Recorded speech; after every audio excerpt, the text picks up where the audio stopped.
Good morning, Hillside. For those of you that don't know us, we are Sue and Milt Batt, and we are excited to be here this morning, and we are going to be sharing our testimony and our story with you today.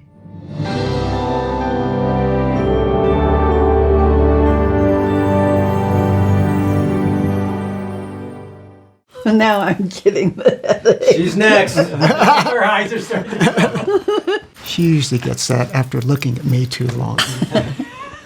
We have actually been members of Hillside Community Church for over 18 years here in Colorado, and prior to that, by long distance for three and a half years before even moving to Colorado. When we were out visiting our family, we were always here at Hillside. Just a brief history on myself growing up. I was born in San Francisco in 1944. I have 3 brothers, so we had a large family, a very close-knit family. I am actually Jewish, 100% Jewish. Sue had my ancestry DNA done a few years ago, and I'm as close to 100% Jewish as, as there could be. So I grew up in the Jewish faith. I started Sunday school at a young age and was bar mitzvahed at the age 13 and learned how to speak Hebrew and had to read from a Torah. And this was all part of our upbringing. Well, I was born in 1943, July of 43, in Pasadena, California. And I was raised in the Christian Science faith. My dad did not go to church, but he had to take us to Sunday school every Sunday. He insisted that we go, but he dropped us off and picked us up. And I could never really grasp the concept of the Christian Science faith. And so when I was in senior year of high school, after graduation, I didn't want to go to Sunday school anymore. Anyway, consequently, I didn't follow my faith after that at all. So at the age, I think I was a sophomore in high school, we moved up to Lake Tahoe, the Sierra Nevada area. There was no temple in that area, so we weren't actively going to temple anymore.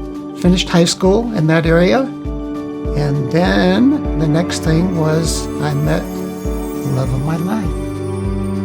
And so it's been the love of my life for 55 years. She's always been my strength and my support. Always been with me through everything. So I never don't tell her that enough, but I love her dearly. So we met and we fell in love, and I went in the Army after that, and then we were married in June of you're right. 65. 65, you're right, yeah. It was a long time ago. Yes, it was. I'm sorry. Our memories aren't as good as they used to be. My parents loved Sue from the minute they met her. They embraced her.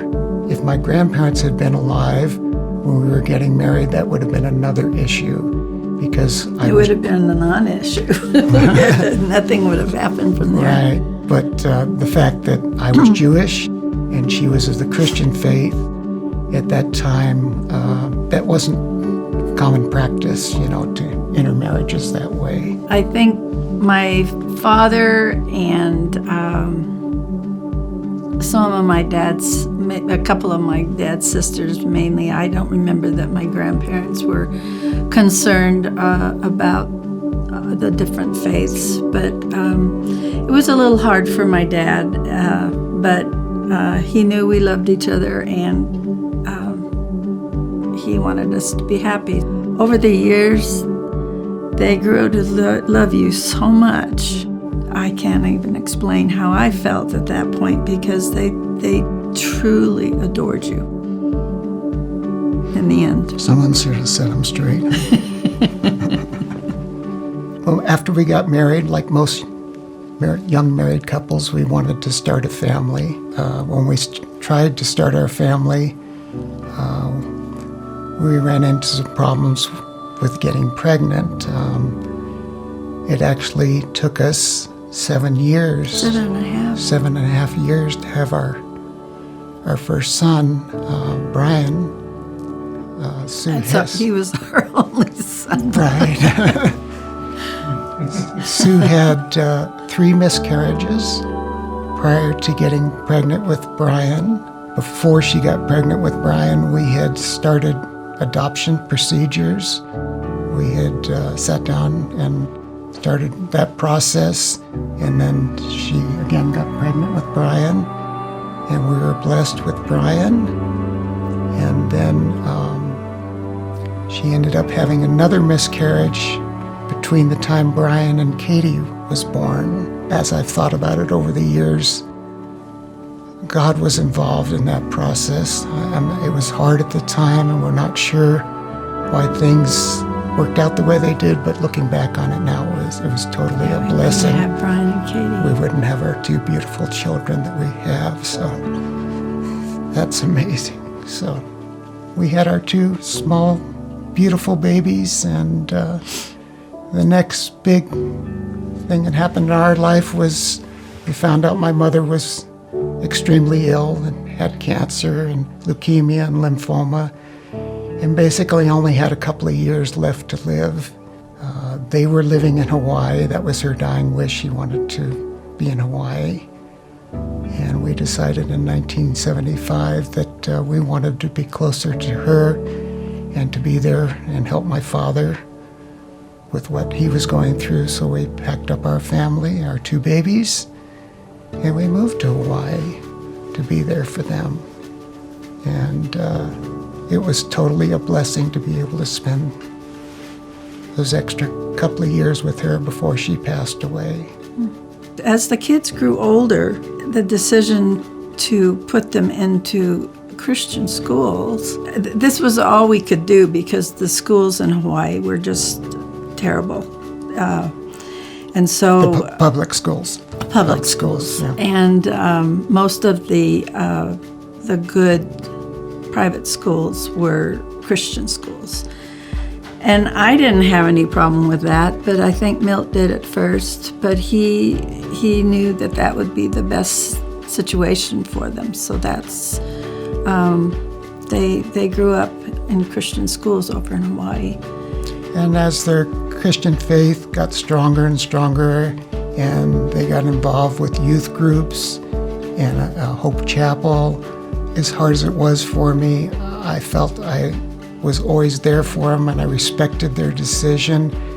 I didn't try to, who was I to try to talk about religion when I wasn't even practicing my faith? So I wasn't able to share with him what I was feeling as far as in my faith. I thought I was a Christian all that time.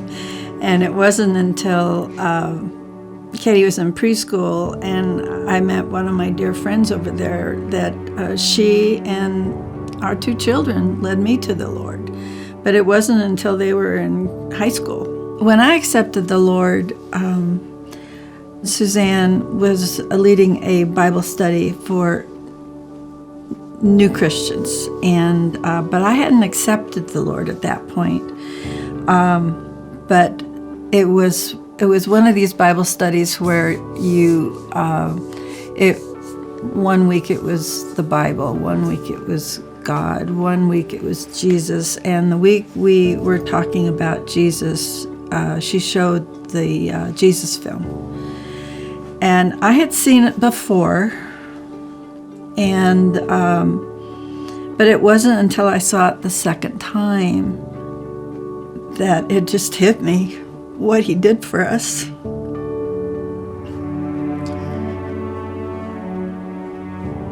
And to watch him die on the cross. That's when I gave myself to the Lord, and just it took a long time But it was then that I really realized what I was missing in my life. So at the point that the kids were so involved in their youth group and their Christian upbringing, at that point when they graduated from high school,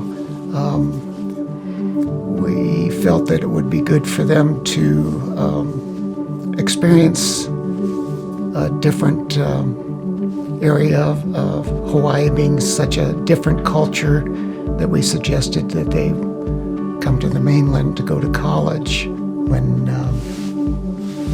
Katie went off to school for the first month or so, she'd call home every day crying. She wanted to come home. It was only a couple of weeks, and then Was she it? met Mike. Yeah, So, after and that it we was- didn't hear from her anymore. So, anyway. I remember when we took Katie to Westmont, I remember she took you off and tried to share Jesus with you, and you didn't want to have anything to do with it. So it was wasn't a ready. long haul. Not being equally yoked, it was hard because I wanted to be part of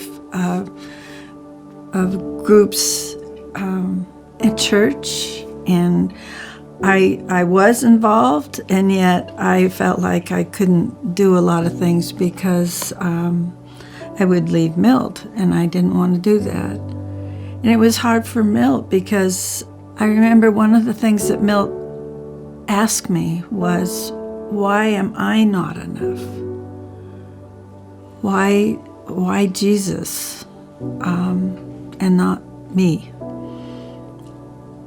And I was a new Christian, and it was hard to even explain how I was feeling and why. But it took a long time and a lot of prayers from a lot of Bible studies. Over 25 years. I missed a lot, but through it all, I think I found a lot too. So in 2012, toward the end of the year, I found out that I had cancer, and which was quite a blow. And then in January the next year, I had my surgery.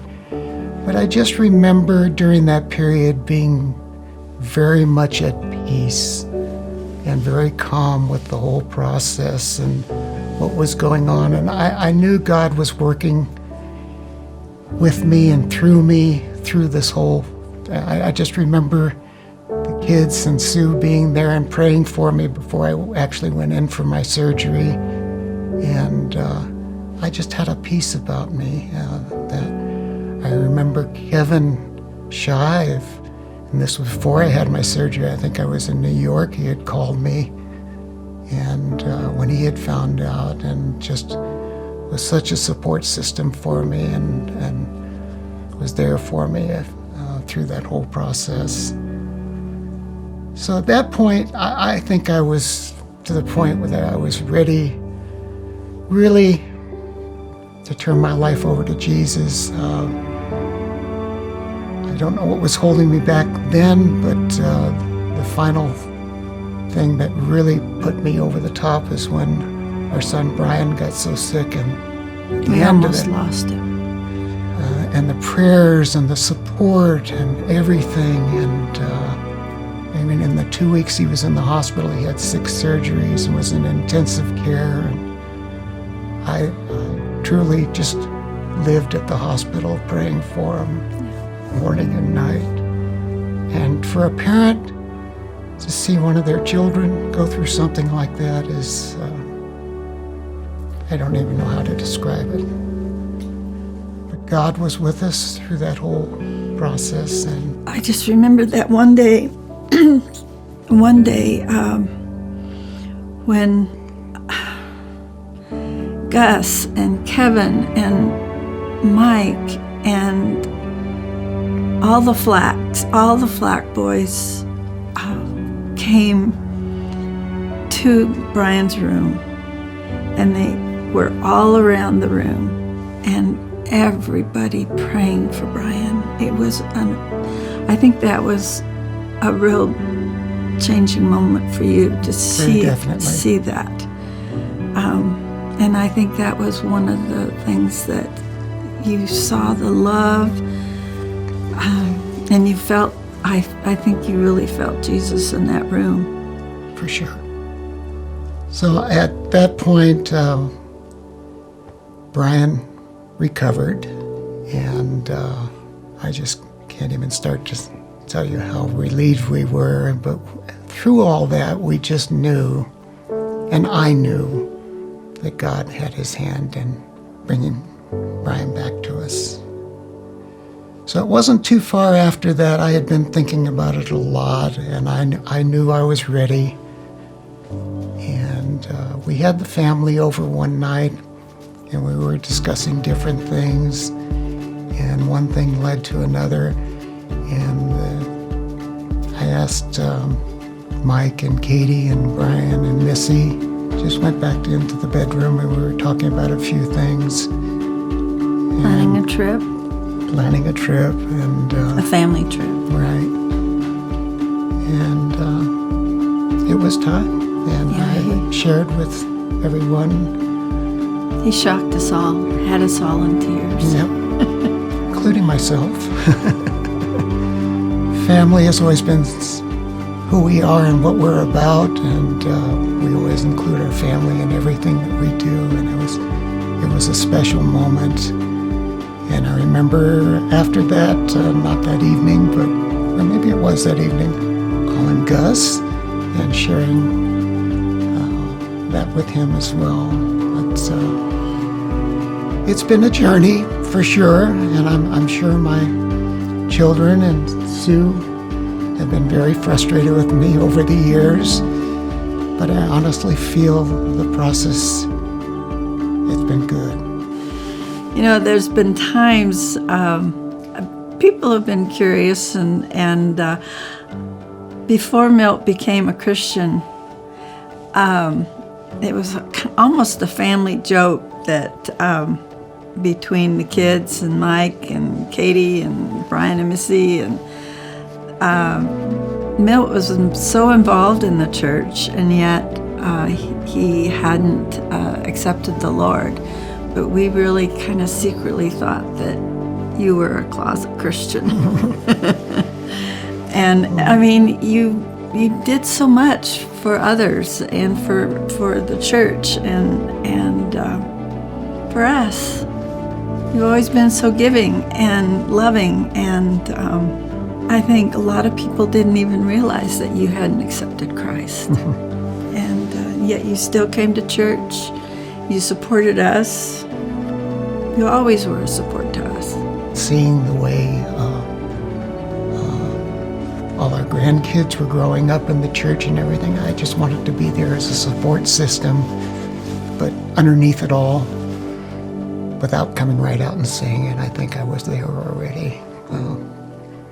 But I hope maybe that answers some questions for a few of you that weren't too sure who I was and what it was all about. So yeah, I'm sure a lot of people thought I was a closet Christian, which is certainly I was coming to church, I was involved and everything, but I really hadn't taken that final step of proclaiming that Jesus Christ was my Lord and Savior. And at the time that we all got together, the family, and went in the bedroom, we're talking for a little bit, and I declared it at that point. That's when I really felt I had come home. Sometimes I think about what my parents would be thinking of me now if they were still alive, and the direction I've taken.